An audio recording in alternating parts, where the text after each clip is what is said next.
Please subscribe my channel. Press the bell icon for notification. मैं अपने ससुराल से आई हूँ जाखनीदार से, और मेरी गवाही ये है कि मेरी 2 लड़कियाँ हैं और मुझे बेटे की चाहत थी। तो मैंने मैं बचन में तो थी, पर विश्वास मेरा था, मेरा परिवार करना था। मैंने अपने ऐसे परिवार से उत्साहित होती रहती थी। मेरी बहन कृष्णा मेरे को बहुत उत्साहित करती थी और कहती थी कि दीदी तू वचन में चल और परमेश्वर में विश्वास रख, तेरे को बेटा जरूर मिलेगा। तो मैं उससे उत्साहित बहुत ज़्यादा होती थी।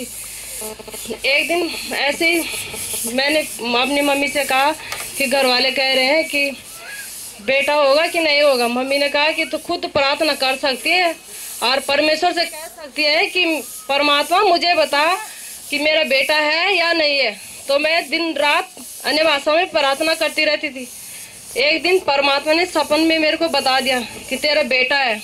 तो पापा कहते थे कि जो परमात्मा बताता है उसे विश्वास करो कि वो पक्का है और हो चुका है, वो देगा और जरूर दे चुका है आपको।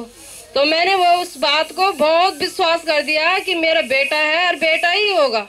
मैंने मम्मी से प्रॉमिस की थी कि मम्मी मैं तब आऊंगी वचन में जब मेरा बेटा होगा। मम्मी ने कहा तुझे दे चुका है परमात्मा और तेरे को बेटा मिल चुका है। तो वाकई में सचमुच इतना चमत्कार हुआ कि परमात्मा ने मुझे बेटा दिया।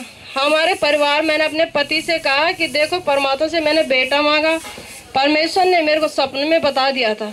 तो मेरे पति इतना उत्साहित हुए, इतना खुश हुए ना कि मेरे पूरा परिवार एकदम वचन में आ गया। आज मेरा लड़का साल भर का हो गया। मैं वचन में इतनी दूर, घर पे तो रोज सत्संग होता है, पर परमेश्वर के काम में मैं अपने बेटे को भी अपने साथ लाई हूँ। कितनी खुश हूँ कि मैं आज परमेश्वर के दरबार में उसे अपने साथ लाई हूँ। और मैं परमेश्वर का बहुत धन्यवाद करती हूँ कि परमात्मा इतना चमत्कार कर सकता है तो सबके साथ कर सकता है। मैं परमेश्वर से यही प्रार्थना करती हूँ कि पिता, जैसे चमत्कार तूने मेरे साथ किया ऐसे सब भाई बहन अगुवाओं के साथ चिन्ह चमत्कार करते रहना पिता। सबका विश्वास दुगुना बढ़े पिता और सबके साथ ऐसा चमत्कार हो पिता। और परमेश्वर से मेरी यही प्रार्थना है। गवाहियाँ तो बहुत है पर टाइम बहुत कम है, इसीलिए सब भाई बहन को मौका मिलना चाहिए। मैं बहुत खुश हूँ।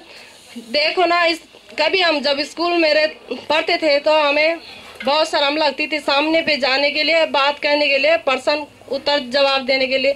आज देखो परमात्मा ने कितना मौका दिया है कि हम सामने पे खड़े होके अपनी मन की बात बोल सकते हैं ना, पीछे नहीं छुपते हैं। क्योंकि परमेश्वर जो काम करता है हमें उसे स्वयं सामने पे प्रकट करते हैं। इसीलिए मैं परमेश्वर का बहुत धन्यवाद करती हूँ और आप सबका भी धन्यवाद करती हूँ और गुरुजनों सब लोगों का बहुत धन्यवाद करती हूँ।